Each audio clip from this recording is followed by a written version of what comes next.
Hey guys, in this video I'm going to show you how you can pay anyone or transfer money to somebody else in your ING account. So once you're on this screen and you're logged into your ING account, you want to make sure that you're on the home screen. So make sure you click on the home icon in the top left hand corner. Now from here you go down to transfer and pay. Click on this. Now up here you can transfer between your accounts, but we want to pay somebody. So click on pay anyone. This next page here will load. Select the account over here on the left hand side where it's coming from.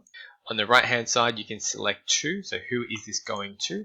Now if we just select my separate Ubank savings account, for example, you can select the amount that you'd like to put in, the description, the reference, pay it now, pay it later, or reoccurring. Now if you don't have this already entered, you may have to add a new payee. So if you click on this, you can do pay ID or bank account.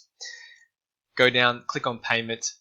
Once that's done, that will automatically authorize and transfer to the account. And that is all. If you found this helpful, make sure you like and subscribe.